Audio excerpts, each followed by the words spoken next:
What's up, everybody? We are live. Welcome to Status Coup. I am Ron Placone, your host. Jordan Cheriton is out. I think this week Jordan Cheriton's out.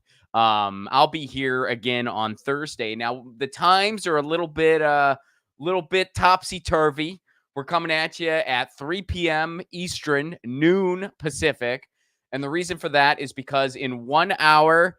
Johnny F on the ones and twos is going to be live at a Citibank protest. They are protesting the funding of military of military might in Israel.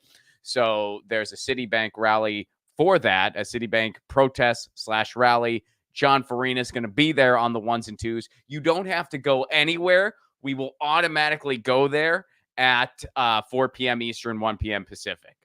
I always want to say the Pacific time zone first because that's where I'm at in California. But you gotta do it the other. You do Eastern first, then Pacific. I don't know who made that rule. I mean, I guess it makes sense, but you could also justify it the other way. Anyway, the day is Tuesday, December 12th. I'll be with you again on Thursday. The time will be different because we'll be on the ground on Thursday as well. But I'll be coming at you in studio on Thursday. Tomorrow in studio, you got Status Lou with that cool map he has behind him. I just got a screen. That's what I got with my information. Please subscribe to my personal YouTube channel, by the way. I drop clips from my podcast there. It's just youtube.com/Ron Placone. All right, let's get into it. We have a lot to talk about today. AOC's book, well, not her book. Ryan Grimm wrote the book, but some of the info in AOC's book. We're going to be talking about that. A global strike for a Gaza ceasefire. We're going to be talking about that. A little bit of music news that is a little bit discouraging for me. If any of you guys are familiar with the DJ work of Rodney Bingenheimer, which I am. I'm actually, I've listened to his show for a long time now. But got a little bit of concerning news there. And we're going to start, speaking of concerning news, we're going to start with a little thing called water. Now, here at Status Coup, we know how important water is. Smash the like button. Before we get into it, smash it. Smash the like button. Tell your friends and get ready. Get those super chats ready. I want to chat with you because we're going to be going on. We're going to be going off to Johnny F. I don't know if he likes that nickname, Johnny F. I never asked him. I should have asked him. We spent a lot of time together in the Midwest. I had plenty of time to ask him. But John's going to be doing some amazing on the ground coverage at the Citibank rally / protest. So we're going to be. Is it? I mean, technically it's a protest, right? Because they're not rallying for Citibank. This is not a hey Citibank, we love ya. We're just trying to support the little guy, Citibank. They're saying, no, Citibank, you're doing some bad things. So we're letting you know that. Anyway, you guys get it. You guys get it. Follow Nightbot's advice. Support the stream and get your voice heard by sending a super chat. Hit the symbol under the chat to send one. Thank you so much for that. Nightbot, thank you very, very much for that. And Travers, yes, Shane McGowan died. That was unfortunately, I have some other discouraging news in the music world. But yeah, Shane McGowan died. Shane McGowan, lead singer of the Pogues. He had been sick for a while and he died. And I thought, you guys probably remember on the show, I was with Tina Desiree Berg on her right wing insanity report. And we were on the day that Shane McGowan died. I just thought, man, that's just, Henry Kissinger kicked the bucket. A lot of people were feeling relief from that, as you should. That's a reasonable human response because he was a monster. And then about less than 24 hours later, Shane McGowan left us. So, but Shane McGowan was sick for a while, and I don't know if anyone saw the footage from his funeral, but it was very beautiful. They were playing music, and I mean, it was a very beautiful celebration of life, dare I say, for any Pogues fans that are out there. I like the Pogues. How do you not like the Pogues? And I also have I always had a special place for Shane McGowan because there's a Pogues music video. I forget which one, but he's wearing a Pittsburgh Penguins jersey. So you know me. Come on. All right, let's get to water. So a law recently passed in the state of Pennsylvania, which speaking of Pittsburgh Penguins, state of Pennsylvania, my home state, that's where I'm from originally. a law passed in Pennsylvania that allows the privatization of water. Now, I know I'm preaching to the choir here at Status Coup, but for anyone, privatization of water is a really, really bad idea. We know this because Status Coup is one of the only outlets that covers what's really going on in Flint. They cover what's going on in New Jersey. We can see case after case when water becomes privatized, it leads to some really, really bad things. But here's a nuts and bolts basic explanation as to why that is. So here's the deal. Water is a utility in our life because without water, we die. We need water. You need running water at your house. You need it for cooking. You need it for drinking. You need it for bathing. You get the idea. You need it to flush a toilet. We got more on that later. So, water is essential. It's a utility in our life. No one disputes that. So, when you have a municipality and everybody gets their water, well, gee, everybody needs their water. We all know we need our water. So, we work together and we pay, we pay our taxes. We get that utility and we upkeep the water so that we have quality water. And that's how a community works. Now, when you privatize it, all of a sudden, it's not a utility anymore. Now there's a middleman in between you and your water. And what does that middleman want? Money. They want to make a profit. So how are they going to make that profit? Well, first thing they're going to do, they're going to charge you more. Because guess what? It's water. You need it to live. They can charge you and charge you and charge you, and you're still going to need water to live. You can't decide, well, I'm going over to Gatorade. Idiocracy, not a documentary. Still need water. And even then, they found out they still needed water. Not trying to spoil anything if you haven't seen it yet. So they're going to up the price. Then there's another thing they're going to do. See, they're going to have shareholders now. And what do those shareholders want? Those shareholders want money. So what are those shareholders going to do? They're going to want money. So what's the company going to do? Well, the company is going to try to save money so that they can give it to the shareholders. So maybe they need to update the pipes on your water system. Well, they're not going to do it because that cuts into the bottom line for the shareholders. So that's why privatizing water is a terrible idea on every level. It leads to pollution, it leads to contaminated water, and it leads to higher prices. It is a bad idea on every level. So here's what happened in Pennsylvania. Let's go to the first video, Colin. This is from that the private companies charge so much higher than municipal systems is threefold. There are three explicit reasons as to why their prices are so much higher. First, it's because their costs are spread over a very wide customer base.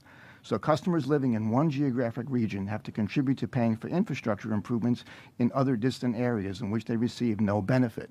They call that economies of scale, but that's just a nice term for meaning that we have to pay for a system that we don't get any benefit from. Second, it's because the for-profit business model requires that the company pay a dividend to their shareholders. Municipal authorities have no such obligation. And third, they pay exorbitantly high salaries, bonuses, and stock options to their upper management when compared to the more modest financial compensation received by employees of publicly owned systems in the order of millions of dollars. Someone has to pay for that. Act 12 has been called a fair market value. There's nothing fair about it. It's actually predatory pricing. It's an odd situation where both the buyer and the seller have an incentive for the price to be as high as possible because they're going to get that back in full with interest as well. We talk about what is the appraised value of a system that is on the market to be purchased, and they hire consultants to decide what's the value. And we talk about depreciation. They're not buying the pumps and the pipes and the treatment plants. They're not interested in that. What they're buying is the customers, which is a long-term, forever revenue stream. So to argue about whether a pump is worth what or whatever it's been depreciated, it's the continuous stream of customers that they're actually purchasing. That has the value. One way to put it is they're purchasing not the eggs, but the goose that lays the golden egg. They're purchasing that customer base. That's what they're buying. So in conclusion, we regard the fact that Act 12 should be modified by adding a voter referendum so that the rate-paying customers have the opportunity to voice whether or not they're in favor of privatization. And number two, the scope should be addressed to deal with only distressed systems, which are financially troubled and which are operationally deficient. And those are criteria that can actually be quantified. And lastly, I would state that people should see privatization for what it really is, which is a scam. It is a loan disguised as a gift, wrapped up with empty promises that must be paid back with interest through exorbitant rate increases, resulting in no better service to the customers, while the private company's upper management and investors fill their own pockets with obscene amounts of profits, and they laugh all the way to the bank. Boom. Sum it up in one sentence: privatization is a scam. It's water. People need to survive. Privatization is a scam. So let's go to the next video, Colin. Right now, there are residents in Pennsylvania, senior citizens, as a matter of fact, their water bills have gotten so high that they're urinating in their backyard now. Let's go to that video. Your product is free, unlike a lot of other companies. But the challenge that we have today is when I have a senior citizen call me and tell me she's peeing in the backyard because her water bill and her sewer bill doubled, and no one cared about that. Your return on investment in 3 years. Show me somewhere else you go for return on investment in 3 years. Somebody buys a business and says, we got to get all our money back in 3 years, and does it on the back of the consumer. That's where the issue lies right now, is that my water bill, my sewer bill doubled. Nothing got better at my house. Nothing changed what I had. So we're here to look out for the consumers that we represent. And I think that it is on also the PUC to understand that it's very easy to say, well, that's what the municipality said and we need to agree to this. But then to think about the consumers, those senior citizens who pay more for water and sewer right now than they do taxes in their community, just for the service of being able to go to the bathroom. There's a Broadway show called Urinetown that I'm going to ask you all to refer to that charges you to use the bathroom and to use the water. And that's exactly where we've gone, where people have had to make a decision whether I'm going to flush my toilet or I'm going to go out and buy food. And I think that it's the obligation of everyone here, and the two people from the municipalities, I'm with you 100%. I wish my area would have done this, but I'm not here to take on the companies and the quality of what you put out, because I think you do put out a great product at the end of the day, which is given by God, and you get it to the home and make sure it's pure. What I'm here to say is, when does profit, is it enough? When is it enough that we're going to tax people or charge them too much for an essential thing that every one of us has to have? And I would ask you all this, including the PUC, to take this under consideration when you buy these authorities, that maybe it's a 7 to 8 year profitability, not a 3. Maybe it's a lower rate that our CEOs, and it's not the CEOs, but our stock up, people own the stock, and our employees are not making numbers in the millions to get an essential product that keeps us alive to each homeowner. Maybe it's an obligation that we need to think about. I can't sit here and say that I'm happy what happened in Limerick. It wasn't your decision. It was the council's decision to sell the authority, which I still will ride them about.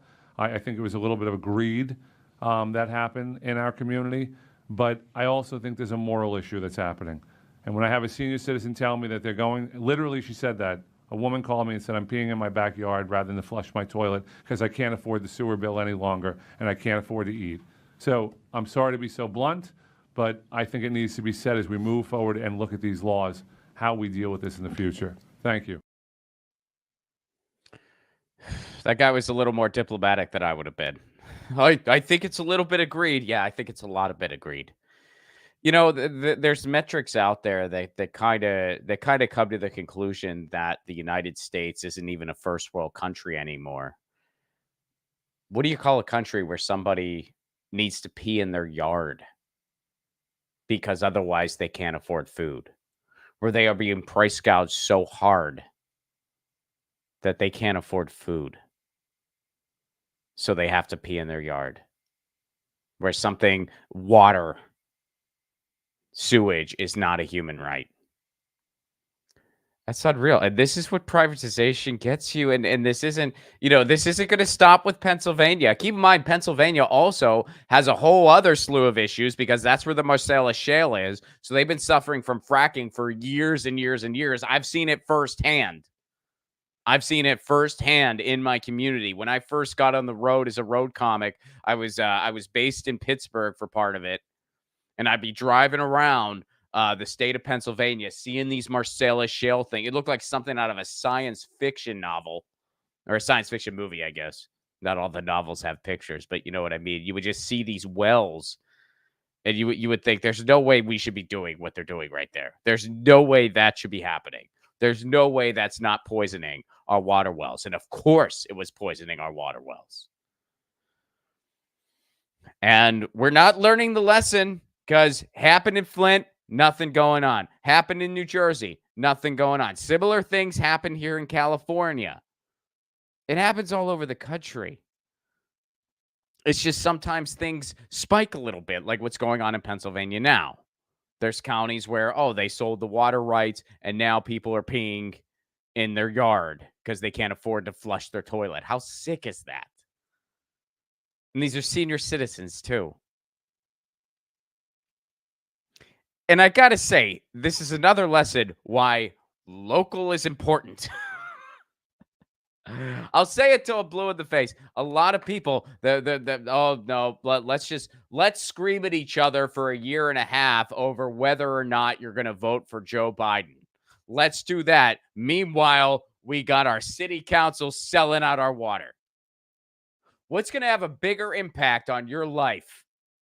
Your water being sold out to the point where you can't afford to flush your toilet anymore? Or which plutocrats in the White House? But you know, but we'd rather have these ongoing debates about whether or not you're going to hold your nose and vote for Joe Biden, or if you're going to vote third party, or if you're going to do this, or if you're going to do that, and let's scream at each other instead of getting mad at what you should be getting mad at, which is the system that forces people into these abysmal choices. Any system that makes people choose between Joe Biden or Donald Trump, and it isn't a suspect lineup, is a system that's worth getting rid of. It's not a system that should be celebrated. So local, pretty important. And we actually have a chance when it comes to our city councils, our mayorships, our school boards. That's where we have a chance. And you know who figured that out a long time ago? Real estate developers. They figured that out a long time ago. You know who else figured that out a long time ago? The Koch brothers. They figured that out a long time ago. They figured it out that, you know what? It's worth getting involved in ballot measures everywhere we can. It's worth, getting involved in initiatives that start at the ground floor. It's worth taking over school boards and city councils. They realized that. Now, they had endless amounts of money to work with. The left, we don't have that. But man, if we started fighting on those levels, that'd be a start. That would be a start at least. So that's what's happening in Pennsylvania. And here at Status Coup, Jordan Cheriton's got a book about Flint coming out. Because keep in mind, the corporate media abandoned that story years ago. And who stayed on it? Status Coup.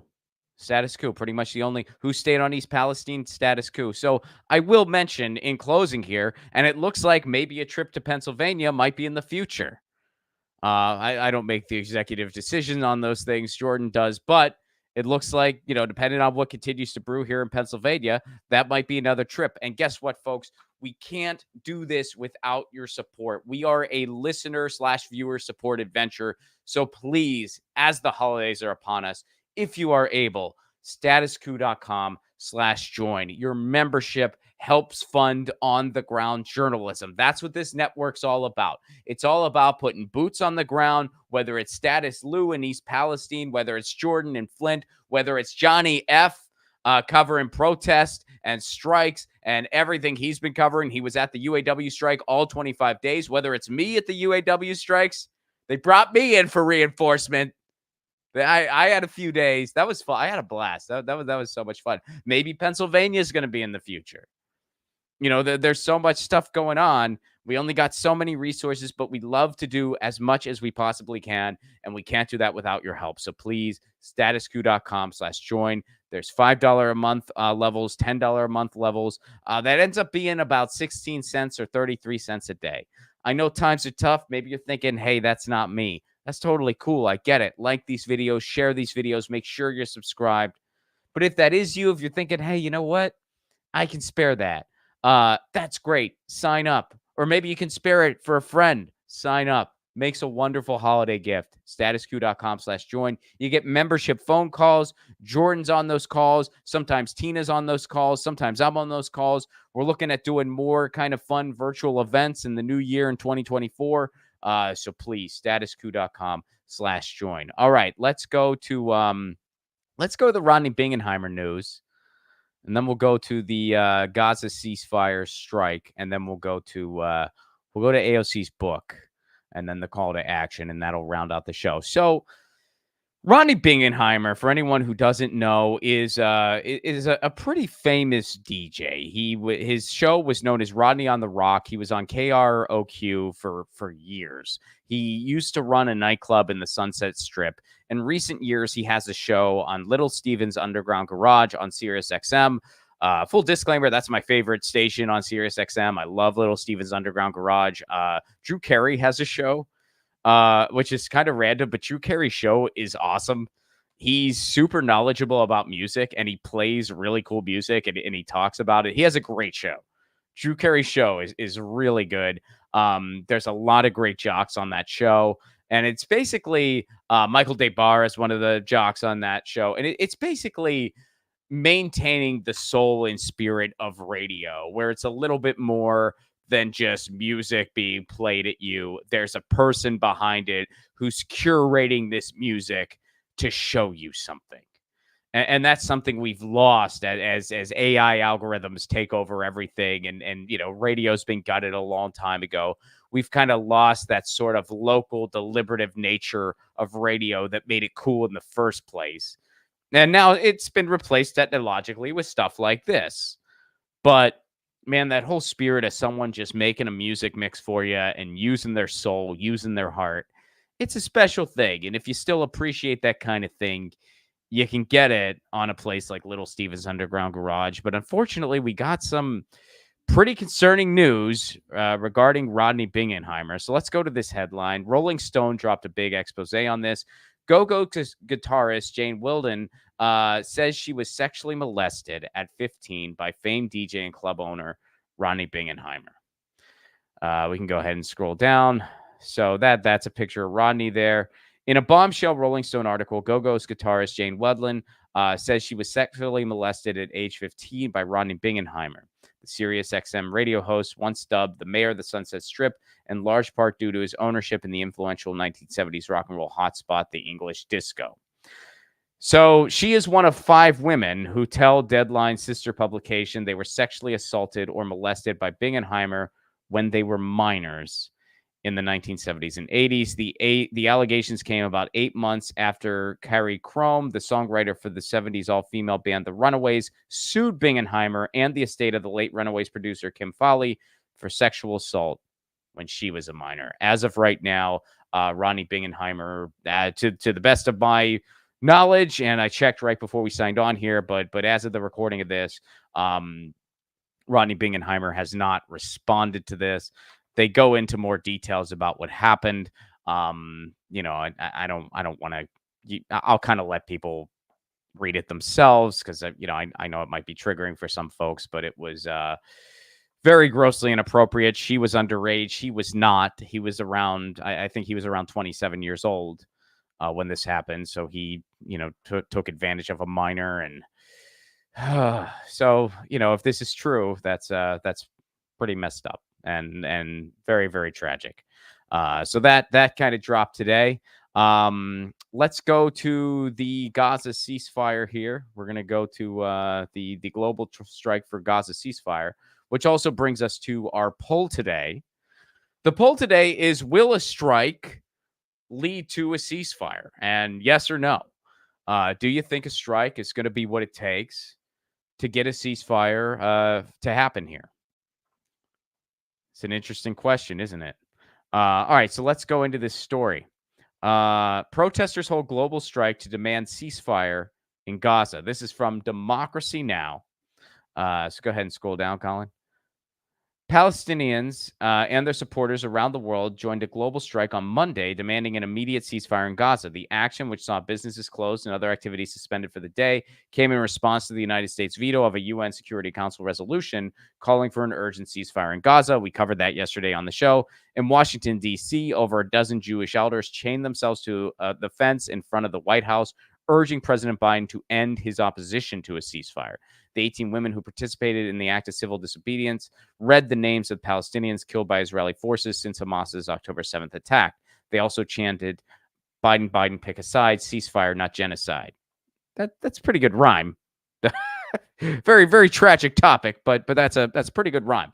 Also on Capitol Hill, over 100 protesters occupied the Senate atrium Monday, urging lawmakers in the Biden administration to cease all military aid to Israel and instead divest funds for affordable housing, healthcare, and other needs. Many protesters wore black shirts with the words "Invest in Life." Dozens were arrested. So that's happening.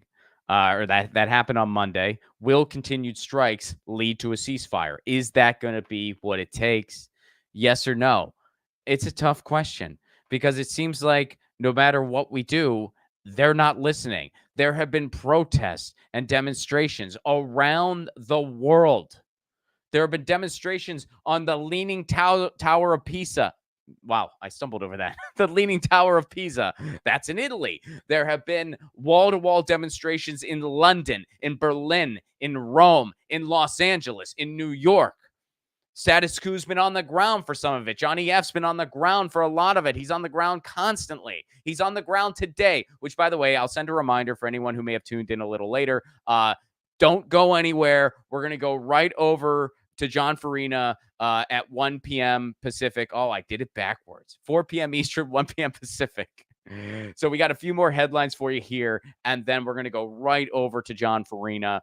So you don't have to go anywhere. Just kind of hang out as we're going to make that transition. But around 4 p.m. Eastern, 1 p.m. Pacific, we'll go right to John Farina, who is at a Citibank protest/rally. They're protesting Citibank funding Israel. And Citibank support there. So that's happening. Johnny F is going to be there on the 1s and 2s and 3s and 4s. He's doing 1 through 4, that guy. That's a lot. That's a lot.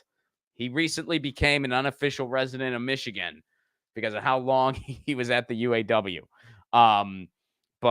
So fill out, vote now, vote in the poll, vote often, and smash the like button. Smash the like button.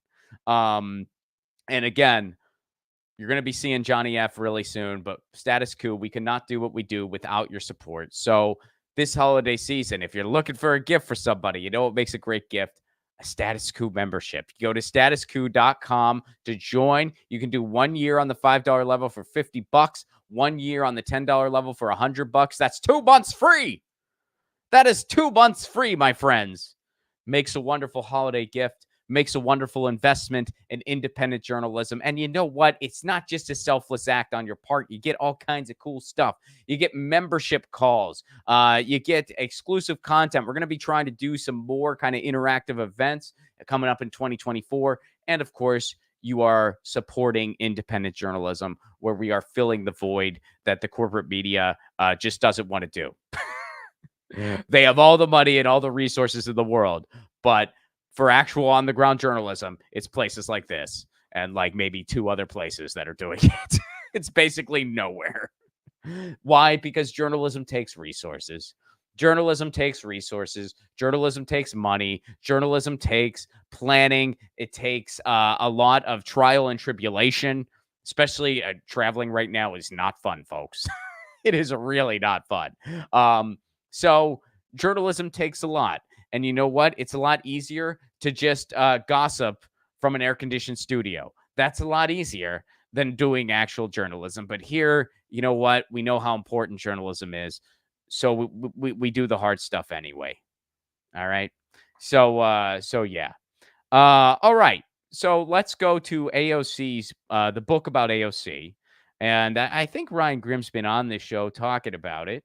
But this is a headline from Mediaite that's going to turn some heads. So let's go to it. AOC's frustration with the toxic masculinity of Bernie bros revealed in new book. So right away with the headline, I have some thoughts, but let's kind of dive into it first and then talk about it to kind of keep things organized here. Representative Alexandria Ocasio-Cortez had grave concerns about left-wing misogyny and aggressive supporters of Senator Bernie Sanders as he ran for president in 2020, according to a new book.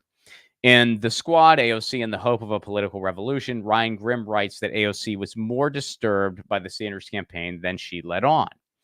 Grimm details that AOC's unease was mostly with Sanders' white male supporters, referred to as Bernie bros, which is so disrespectful. All right, we're going to get into it in a second, but who employed social media to aggressively attack competitors and detractors. Sanders denounced the online bullying, but critics say he didn't go far enough to discourage the behavior. All right, let's put a pin in all this. We're just going to get through this. Grimm quotes AOC as saying during the 2020 race, Bernie's supporters have been very, very damaging to him. And it's really frustrating to see and experience. They don't realize how influential they are. I would argue that AOC doesn't realize how influential she is, but okay. It's frustrating to feel like they are hurting him. I feel like Liz Warren is scooping up LGBT, progressives, women, and progressive of color because of how they isolate. The book also says AOC was worried that progressives would see the Sanders campaign as forcing an unnecessary choice between class analysis and race analysis through their behavior. How? Both Sanders and Warren actively courted AOC's endorsement, and the book outlines her struggle to determine who would best represent progressives in the 2020 election. AOC eventually settled on Sanders, although she criticized the campaign's willingness to accept an endorsement from podcaster Joe Rogan, saying he alienates so many people and platforms alt-right figures, and a Rogan connection would instigate an insane amount of blowback among progressives. Okay. Grimm reports that AOC was also concerned with the backlash she and fellow squad members, Reps Ilhan Omar, Rashida Tlaib, and Ariana Presley were receiving from within their own party. Okay, so let's kind of start going through some of this, and they talk about how she clashed with Nancy Pelosi at one point. And I'm assuming that's before some of the Mother Bear comments. So, look, some of the stuff here. I mean, the whole thing about Bernie denounced the quote unquote online bullying, but some say he didn't go far enough. Here is my question. Now, I supported Bernie Sanders in 2016. I supported Bernie Sanders in 2020, and I'm a white lefty dude. All right, so I get it, and I have glasses. I check all the boxes, but why was that not expected from any other politician except Bernie Sanders? Because the whole, some of his supporters online were a little aggressive. You could say that about anyone. You could say that about any. So here's it, for instance. When 2020 first was starting up and we didn't know what was going to happen, we didn't even know if Bernie Sanders was going to run again. Some of us were worried, and I include myself in the some of us, that maybe what happened in 2016 was going to happen again.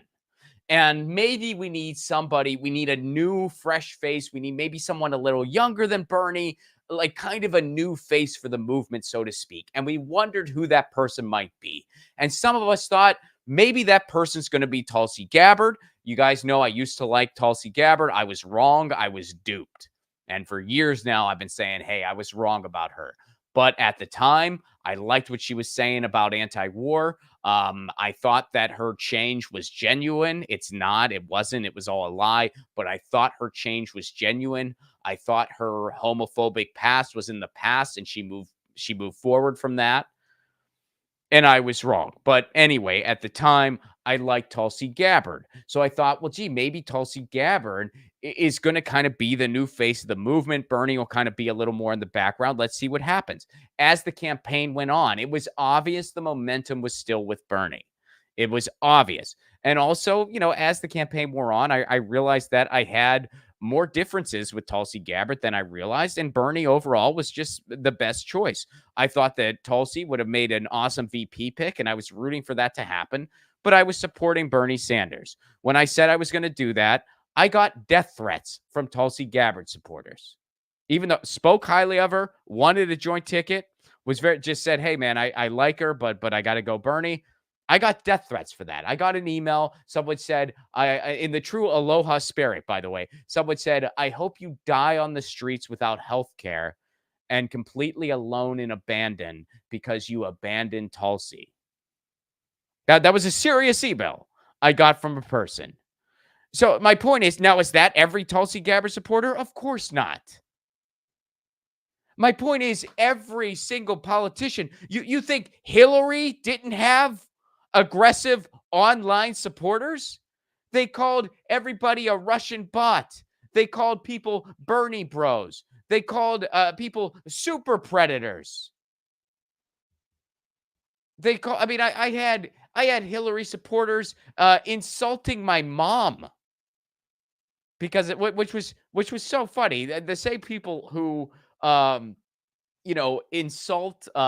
They say that anyone who has a problem with Hillary Clinton is sexist. This is going back 2016. Anyone who had a problem with Hillary Clinton is sexist. Meanwhile, here you are criticizing me and stuff I said, and you're blaming my mom. You're blaming a woman. Do you see the irony there? And actually, I did point that out to somebody, and to be totally transparent, they apologized. But my point is, there are literal troll farms. The DNC has literal troll farms. We know this. Kamala Harris had actual troll farms. They're called the K-Hive. There's a freaking name for it. My point is, all of these politicians have aggressive, quote-unquote, aggressive supporters that probably do more harm than good. So are there some overly aggressive Bernie supporters out there? I'm sure there are. Just like there is everywhere else. Beto O'Rourke had overly aggressive supporters. They all do. You think Trump did? Yet for some reason, Bernie Sanders was the only one that apparently had to apologize for such a thing. That expectation was never levied at anybody else. Never not for Hillary, not for, I'm sure AOC has some overly aggressive supporters. In fact, I know she does. There's probably going to be some comments here. How dare you criticize the Queen? Every politician, every single one. Yet for some reason, only Bernie support. And the whole Bernie bro trope, it is so insulting to people with lefty values who aren't white men. And guess what? The most lefty people I know in the United States, they're not white guys. They're not people who look like me. They're Indian women. They're Asian men. They're white women. You get the idea. I've tried to picture some of my friends in my head. So that whole thing is just so insulting on the surface level. It's also so insulting to anybody who's been a leftist for a long time. I would always say to people, Bernie Sanders didn't give me my political ideology. I had my political ideology, and Bernie Sanders came along at a time to let me know I wasn't as alone as I thought I was. Still pretty alone. Lefties are still by far the smallest group politically in the United States. We're just not as small as we thought we were. And so I don't get why. And granted, this article is meant for headlines. And a question I would also have. Now, I have not read this book, but I'd be curious. AOC faces tons of sexist, racist, horrific garbage all the time. I would never say she doesn't, because I've seen a lot of it online. We all have. And I can only imagine all the gross memes and stuff like that. But that's coming from the right. So I'm curious to know, did AOC mention that stuff in this book? Did she mention some of the horrific stuff she gets from the right if she's going to also talk about the quote-unquote Bernie bros? Because to me, it just seems like you would single that out, but you're not going to talk about all the horrible, horrible stuff that the right says and does. all the time. And I'm not even going to get into it. You guys have seen it. So, and also saying that the quote, you don't know how influential you are. I would argue AOC doesn't realize how influential she is.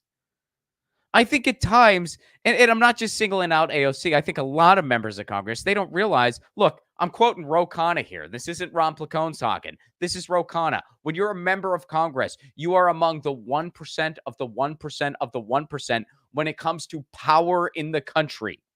You are one of the most powerful people in the world. And look, I get it that when they're within their peers, they only have one vote. I get that. I also get that they're outnumbered. That is just mathematically true. No one with a brain could deny that.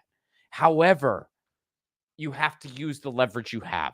And when people criticize the squad, what they're criticizing, and I know there's some people out there, there's some terminally online people that don't know how basic things work. And they honestly think that AOC can just ride a dragon and shit out healthcare to the masses. I know that. I know there are people like that. But you know what? That doesn't speak for everyone. And other people can levy fair criticisms against the squad and say, hey, look, we know you're outnumbered, but you have to vote as a block. And you've refused to do it for years. And if you don't vote as a block, you're not going to levy the power that you do have. And they're not doing it.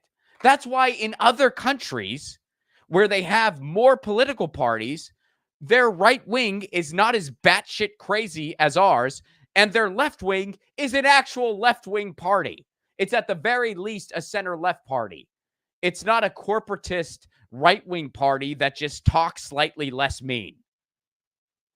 And that's why, because, the communists, the socialists, they don't have a ton of electoral power, but they have a little bit. They have a few seats. And you know what they do? They vote as a bloc, and they report to their supporters, who are other communists and socialists and labor supporters. And so when you want to get stuff done, you need the freaking votes. Unfortunately, we have a two-party duopoly system. So at the very least, you need quote unquote progressives to vote as a bloc and to work as a bloc to leverage the power they have. The squad has refused to do that. And every single time, we just lose. We just lose. So I'm sorry, you can't just write off everybody who points that out. And again, I know this is a clickbait headline, right? It wants to kind of arouse your curiosity. So there's a good chance you might read this book, and maybe for a paragraph, AOC talks about some of the misogyny, quote unquote misogyny of Bernie Bros, but then goes on to talk about all the other things I mentioned. I don't know. I've not read the book. And honestly, I'm probably not going to. I mean, I typically don't find books about politicians all that interesting. That's me. But I gotta say, I mean, when you look back at it, by the way, it's starting up again in 2024. It's starting up again in 2024. It's going to be the same music is going to be played. This is the most important election of our lifetime. Democracy's on the ballot. You're not a grown up if you don't vote for Joe Biden, or the other side, you have to, if you vote for Joe Biden, everything's your fault. I mean,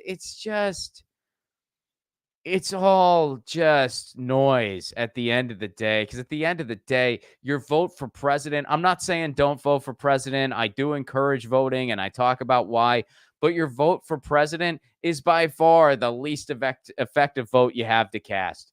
Your vote for city council goes so much further. Your vote for Congress goes further. Direct action goes so much further. Strikes, protests, supporting ballot initiatives. Calling your freaking officials and pressuring them to support what you want them to support and vote the way you want them to, because otherwise you can at least dangle that, hey, you're going to lose your job. They'll do stuff you want if they're scared they'll lose their job otherwise. That's how it works. So I just don't get it. I mean, I just don't Bernie had some overly aggressive supporters. Okay, Hillary Clinton didn't. Kamala Harris didn't. Donald Trump didn't. Joe Biden didn't. Tulsi Gabbard didn't. Come on. Ron DeSantis doesn't. Why is it only one group? Why is it just Bernie Sanders supporters? Why?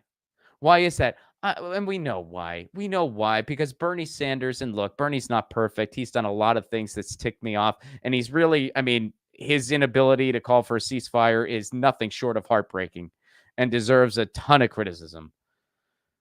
But, when you look back in time, Bernie Sanders was a chance at a transformational presidency, one we had not seen since FDR. It was a once-in-a-generation opportunity, and they kneecapped it twice. And I don't know when we're going to get another chance like that. So that's why they had to really attack the whole thing. That's why they had to attack Bernie bros. You're a Russian bot. You're a purist. You're sexist. You're racist. You're this. You're that. Bernie did this wrong. Bernie has a lake house. Bernie, look at Bernie's coat. Look at the way Bernie's sitting in the cold. Absolutely ridiculous.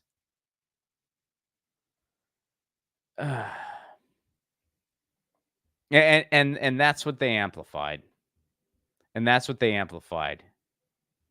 You think Pete Buttigieg didn't have overly aggressive supporters? They were blatantly cheating for him in Iowa. They were making weird apps and doing their coin flips.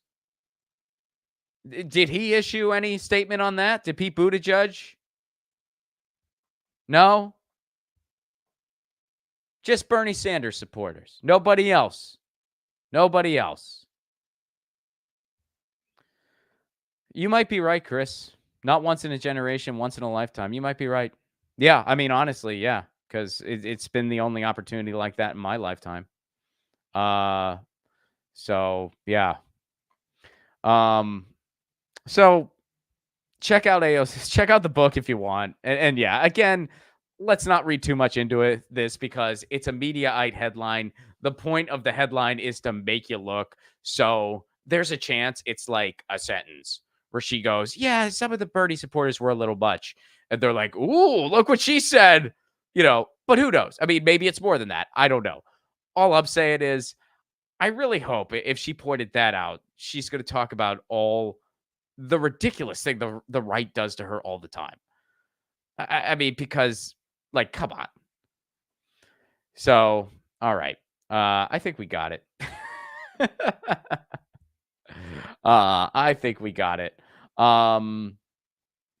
So let's go to some of this chat. Well, actually, I'll make a few. Well, we'll go to the chat and then I'll make a few announcements. And by the way, guys, don't go anywhere because we're going to be going to Johnny F. John Farina. He's covering the Citibank protests. They are protesting Citibank support of Israel and the genocide. So check that out. Don't go anywhere. You don't need to go anywhere. We're gonna filter you all right there. So let's go through the chat first. I thought that was a joke. Privatize water. WTF? I know, right? Oh, and this isn't the first time, Appetite. This isn't the first time. So we'll see what happens. And hopefully, as time goes on, hopefully Status Coup will get to go out there.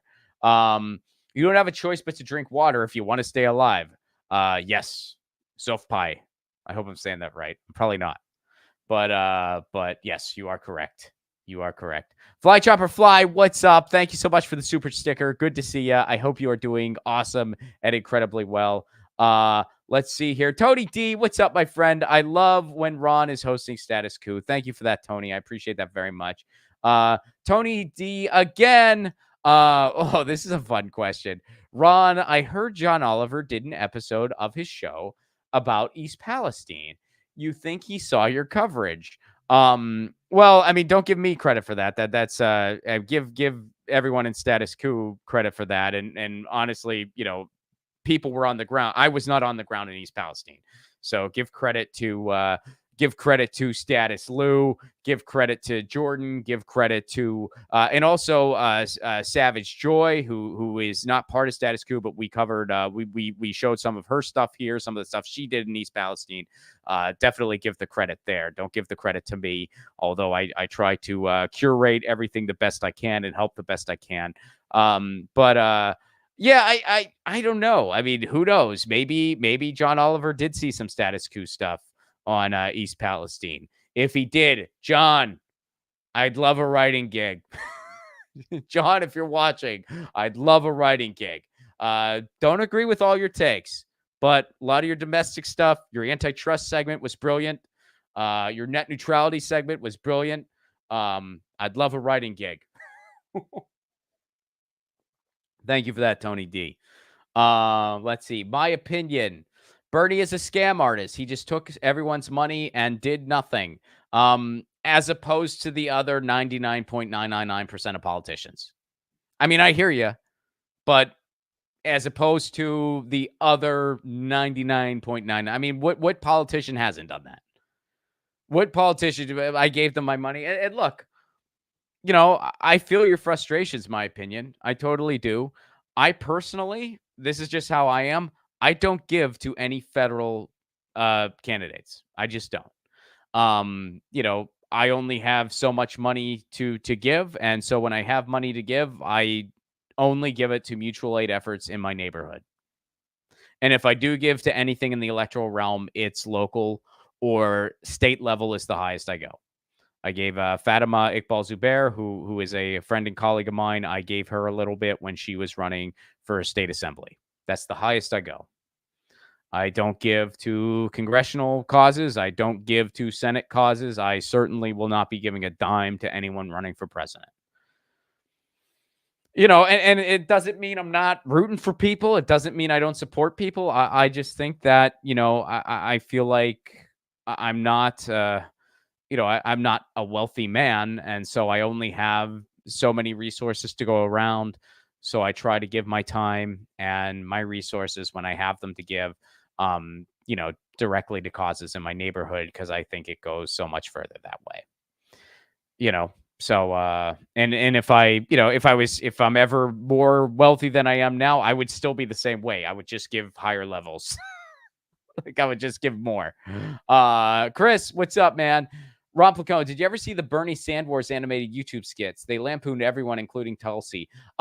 Way back when they first came out, I did see some bits and pieces, but it's been years. I don't remember like who all was behind that. So yeah, I can't. But I do remember their existence, and I do remember seeing a little bit when they first came out. But I don't remember all the details. So yeah, but yeah, man, in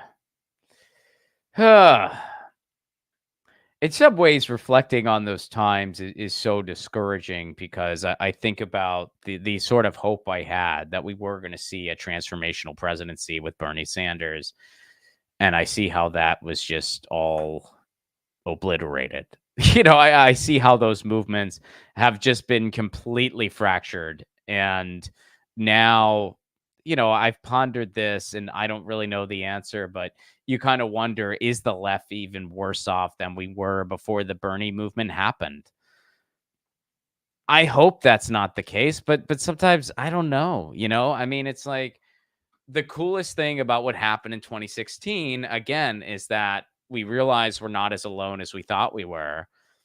But then a lot of people have moved to other things, like people, a lot of people have, sort of abandoned progressive and leftist principles. And now they're, libertarians or whatever else. And that just is what it is. I mean, there's some people that the Bernie movement was their first entrance into politics. Not everybody who migrated to Bernie had been a leftist for years. I mean, I've been, like I have, but not everybody had. Bernie was kind of their first introduction, and that's fine. Like for me, the Iraq War was my introduction, right? But everybody has that sort of introduction. And for a lot of people, it was Bernie, which is great. But some people, they didn't stick around, they didn't stick around to kind of lefty ideals, and they moved on to other things. And some of those other things are just marketing grifts, quite frankly. Just kind of pasting together a few buzzwords that have no freaking meaning. And they're not really doing anything other than enhancing the bank accounts of a handful of people. So yeah. So, a couple quick announcements here before we send you over to John Farina. Oh, wait, we have the call to action. Let's go to the net neutrality. Guys, we do have one quick call to action. You guys know that net neutrality is a near and dear issue to my heart. The FCC, we covered this on Status Coup a couple months ago. The FCC unveiled a plan to reinstate net neutrality because we finally have a pro net neutrality FCC. Joe Biden promised that. It took him over 3 years. Most presidents, those appointments take a couple weeks. It took Biden over 3 freaking years, but we finally got it. And so there is a plan to reinstate net neutrality, but we got to be loud. We got to yell at the FCC, and the closing for the comment period is December 14th. I'm going to read a little bit from the Musicians Union. Net neutrality is vital for music workers. It's the basic idea, blah, blah, blah, blah, blah. Net neutrality would ensure that our songs, videos, images, etc. move through the internet at the same speed. The FCC is currently moving forward with a new rule to reinstate net neutrality. The FCC's comment period deadline is this Thursday, December 14th.